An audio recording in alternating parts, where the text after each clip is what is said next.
नमस्कार, मैं हूं संतोष पाठक और एक बार फिर से आपका स्वागत कर रहा हूं द न्यूज लॉन्चर पर। नरेंद्र मोदी के बाद कौन?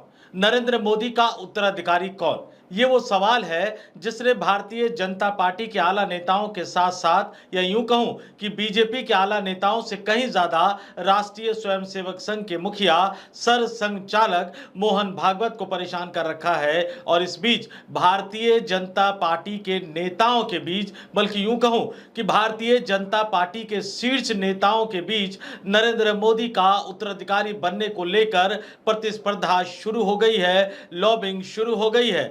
देश के एक बड़े नेता, भारतीय जनता पार्टी के एक दिग्गज नेता मीडिया का सहारा लेते हुए अपनी छवि बनाने की कोशिश कर रहे हैं, एक बार फिर से छवि गढ़ने की कोशिश कर रहे हैं। वहीं दूसरी तरफ भारतीय जनता पार्टी के एक दिग्गज नेता ने 25 साल बाद एक बार फिर से सड़क पर उतरकर अपनी दावेदारी जता दी है। बीजेपी के अंदर चल क्या रहा है और नरेंद्र मोदी के उत्तराधिकारी की तलाश क्यों की जा रही है, इन तमाम सवालों के जवाब एक एक करके मैं आपको इस स्टोरी में दूंगा। लेकिन शुरुआत करता हूं उस नेता से जिसने प्रधानमंत्री नरेंद्र मोदी के प्रधानमंत्री बनने के रास्तों को खोलने में एक बहुत ही ज्यादा, बहुत ही बड़ी महत्वपूर्ण भूमिका निभाई थी, जिसने लाल कृष्ण आडवाणी और सुषमा स्वराज जैसे दिग्गज नेताओं की नाराजगी मोल लेकर भी नरेंद्र मोदी को पहले लोकसभा चुनाव के मद्देनजर भारतीय जनता पार्टी के चुनाव प्रचार अभियान समिति का मुखिया बनाया और फिर दिल्ली में पार्लियामेंट्री बोर्ड की बैठक बुलाकर नरेंद्र मोदी को प्रधानमंत्री पद का उम्मीदवार घोषित किया। जी हां, हम बात कर रहे हैं राजनाथ सिंह की, जो मोदी सरकार के पहले मंत्रिमंडल में गृह मंत्री थे और दूसरे और तीसरे यानी वर्तमान सरकार में भी रक्षा मंत्री का पद संभाल रहे हैं। 2013 में राजनाथ सिंह भारतीय जनता पार्टी के राष्ट्रीय अध्यक्ष हुआ करते थे।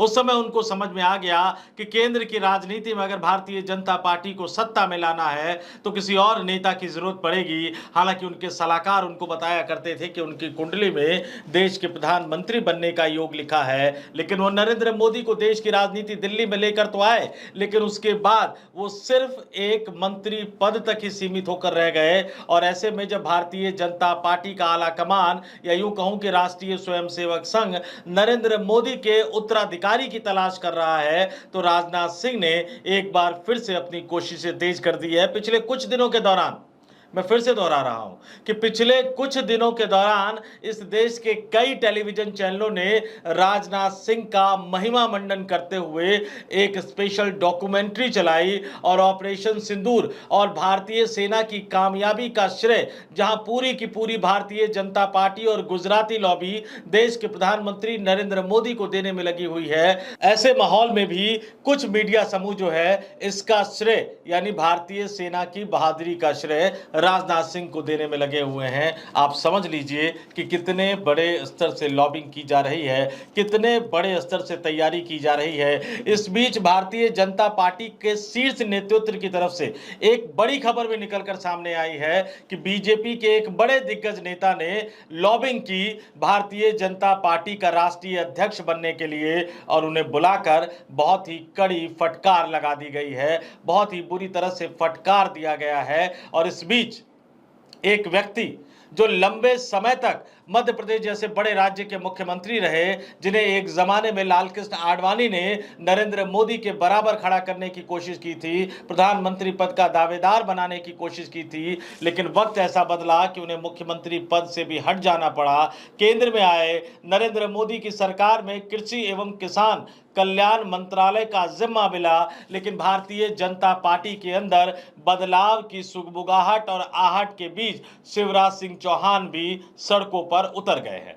राजनाथ सिंह के ऊपर डॉक्यूमेंट्री और शिवराज सिंह चौहान का सड़कों पर उतरना और भारतीय जनता पार्टी के एक बड़े नेता को कड़ी फटकार लगना, इन तीनों चीजों का आपस में किस तरह से क्या कनेक्शन है और नरेंद्र मोदी के भविष्य को लेकर, नरेंद्र मोदी के उत्तराधिकारी को लेकर और भारतीय जनता पार्टी के नए राष्ट्रीय अध्यक्ष को लेकर बीजेपी के अंदर क्या चल रहा है, नागपुर में क्या चल रहा है, बीजेपी बनाम आरएसएस की लड़ाई के बीच में क्या कुछ चल रहा है, उन तमाम खबरों के बीच आज का दिन कुछ खास है नरेंद्र मोदी के लिए।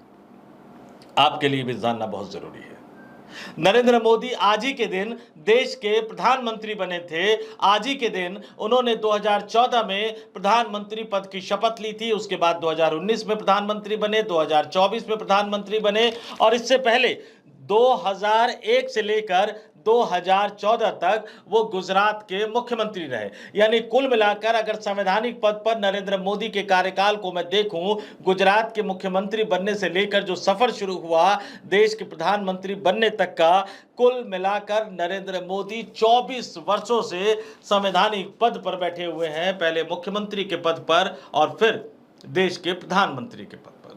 पहली बार जब नरेंद्र मोदी गुजरात के मुख्यमंत्री बने, संवैधानिक पद पर बैठे, तो उस समय भारतीय जनता पार्टी का एक युवा नेता अपने आप को राजनीति में स्थापित करने की कोशिश कर रहा था। शिवराज सिंह चौहान उस व्यक्ति का नाम है। बाद में वो आगे किस तरह से उमा भारती को हटाया गया, बाद में फिर किस तरह से मध्य प्रदेश में बवाल हुआ, बाबूलाल गौर मुख्यमंत्री बने, उसके बाद शिवराज सिंह चौहान मुख्यमंत्री बने और वहां जाकर वो शिवराज सिंह चौहान मुख्यमंत्री के पद पर एक तरह से अड़ गए। लेकिन वक्त बदला, ऐसा बदला, नरेंद्र मोदी का जमाना आया। भारतीय जनता पार्टी को ऐतिहासिक जीत दिलाने के बावजूद भी उन्हें मुख्यमंत्री नहीं बनाया गया और मध्य प्रदेश में मोहन यादव को मुख्यमंत्री बनाया गया। कुछ समय तक इंतजार किया, पार्टी ने लोकसभा का टिकट दिया, सांसदी का चुनाव लड़कर दिल्ली आए और दिल्ली में केंद्र की नरेंद्र मोदी सरकार में मंत्री बने।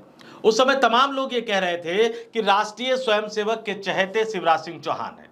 कहने वाले तो यहां तक कहते हैं कि शिवराज सिंह चौहान में नरेंद्र मोदी के उत्तराधिकारी को राष्ट्रीय स्वयंसेवक संघ के मुखिया मोहन भागवत देख रहे थे कि ओबीसी प्रधानमंत्री को अगर रिप्लेस करना है तो ओबीसी नेता को ही लाना होगा। यहां तक कहा गया कि अगर कोई बड़ा बदलाव होगा, कोई व्यापक बदलाव होगा तो कुछ समय के लिए शिवराज सिंह चौहान को भारतीय जनता पार्टी का राष्ट्रीय अध्यक्ष भी बनाया जा सकता है। लेकिन जिस तरह से उन्होंने मोदी कैबिनेट में शामिल होने के बाद एक तरह से सरेंडर कर दिया, फिर खबरें निकल कर आई कि नहीं, आरएसएस अब उन पर भरोसा नहीं कर सकता। लेकिन इन तमाम बदलाव की आहट के बीच में जो ये कहा जा रहा है कि जून का जो महीना है वो बहुत ज्यादा महत्वपूर्ण होने जा रहा है भारतीय जनता पार्टी के राष्ट्रीय अध्यक्ष के चयन को लेकर। और फिर शिवराज सिंह चौहान ने उससे पहले ही एक नई छवि गढ़ने की कोशिश में सड़कों पर उतरने का फैसला कर लिया। और बड़ी दिलचस्प बात मैं आपको बता दूं कि 25 साल बाद शिवराज सिंह चौहान सड़कों पर उतरे हैं, लोगों के साथ संवाद कर रहे हैं, लोगों के साथ बातचीत कर रहे हैं और उन्होंने अपने पूरे परिवार को भी एक तरह से सड़क पर उतार दिया है। पैदल यात्रा और पद यात्रा कर रहे हैं। डेली 20 से 25 किलोमीटर चलने का उन्होंने लक्ष्य रखा है। और इस पैदल यात्रा या पद यात्रा के बीच शिवराज सिंह चौहान सिर्फ किसानों से ही बात नहीं कर रहे हैं, बल्कि वो केंद्र सरकार की तमाम योजनाओं का लाभ उठाने वाले लाभार्थियों के साथ संवाद करते हुए नजर आ रहे हैं। शिवराज सिंह चौहान जल जीवन मिशन की समीक्षा करते हुए नजर आ रहे हैं, जल गंगा संवर्धन अभियान की बात करते हुए नजर आ रहे हैं, युवाओं से संवाद कर रहे हैं, प्रधानमंत्री आवास योजना शहरी के जो लाभार्थी हैं उनके साथ संवाद कर रहे हैं। और शिवराज सिंह चौहान ने अपनी इस पैदल यात्रा का जो नाम दिया है वो विकसित भारत संकल्प पद यात्रा है। और शिवराज सिंह चौहान जो बोलते हुए नजर आ रहे हैं, शिवराज सिंह चौहान जो इस तरह का बयान दे रहे हैं कि टाइगर अभी जिंदा है, वो राजनीति में कई तरह की संभावनाओं को, कई तरह के खबरों को बल देता हुआ नजर आ रहा है। और मैं आपको शिवराज सिंह चौहान के उन बयानों के बारे में भी बताऊंगा।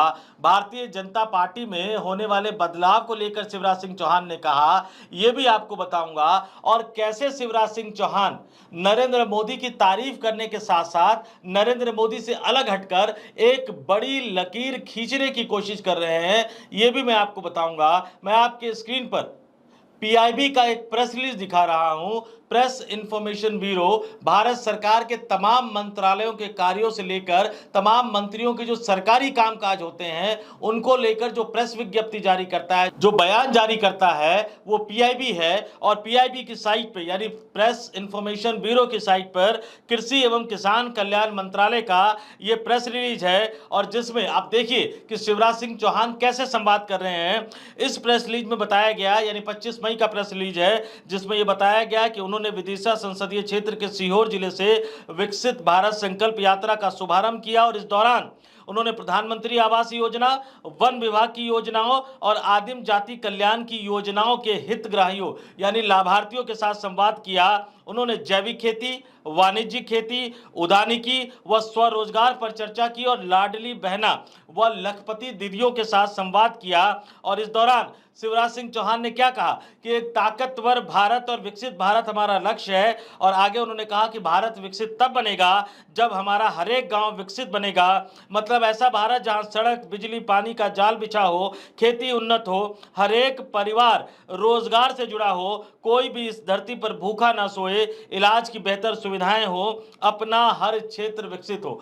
अब जरा नरेंद्र मोदी के कुछ बयानों और शिवराज सिंह चौहान के कुछ बयानों की अगर आप तुलना करें, तमाम बयान सोशल मीडिया पर है, तमाम बयान छपे भी हैं, छपवाए भी गए हैं, दिखे भी हैं, दिखवाए भी गए हैं गोदी मीडिया पर। और आगे क्या कह रहे हैं शिवराज सिंह चौहान? आगे कह रहे हैं कि विकसित भारत का मतलब केवल पुल, पुलिया, स्कूल, अस्पताल ही नहीं है, इसके आगे भी विकास का ये सिलसिला जारी रहे।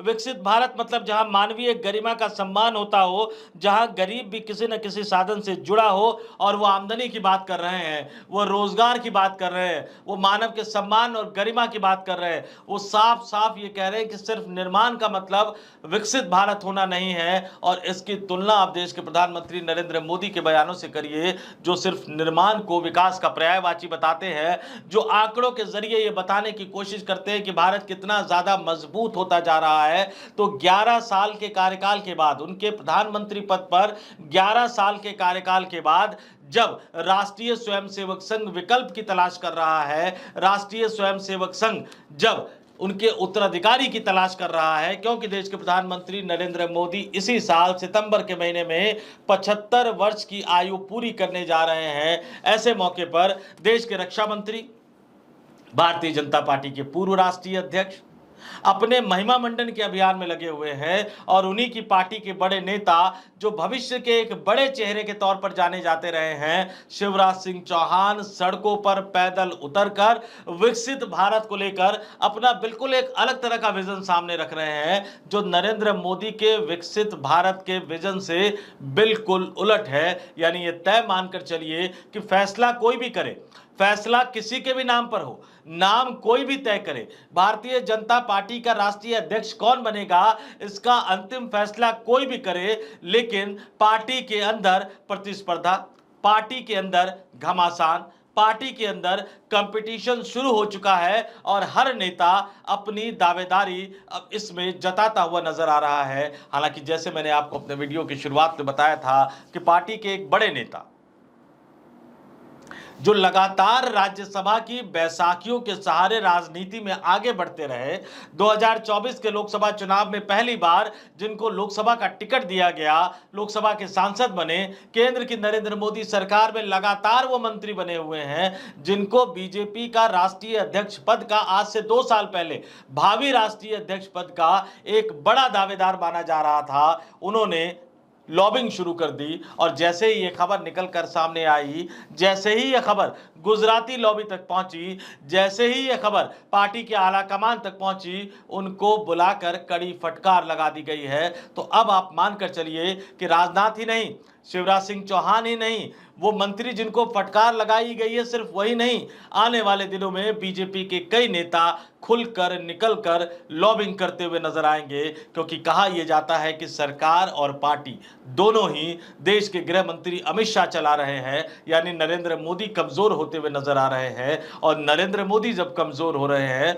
75 वर्ष की आयु पूर्ण करने जा रहे हैं, तो निश्चित तौर पर कई अन्य नेता ऐसे होंगे जो उनकी कमजोरी का फायदा उठाने की कोशिश करेंगे। और इस बीच राष्ट्रीय स्वयंसेवक तो है ही, आरएसएस के मुखिया सर संघचालक मोहन भागवत तो है ही, जो भारतीय जनता पार्टी पर और सरकार पर राष्ट्रीय स्वयंसेवक संघ का नियंत्रण स्थापित करना चाहते हैं, एक बार फिर से आरएसएस का कंट्रोल देखना चाहते हैं। तो देखते रहिए, भारतीय जनता पार्टी की राजनीति में घमासान की शुरुआत हो गई है। आने वाले दिनों में ये घमासान और भी ज्यादा तेज होता नजर आएगा। कौन किस पर हावी होगा, कौन किसको हरा पाएगा, कौन किससे जीत पाएगा, ये तो भविष्य ही बताएगा। तो इस वीडियो में इतना ही। मुझे यानी संतोष पाठक को दीजिए इजाजत। आप तमाम लोग देखते रहिए द न्यूज लॉन्चर। नमस्कार।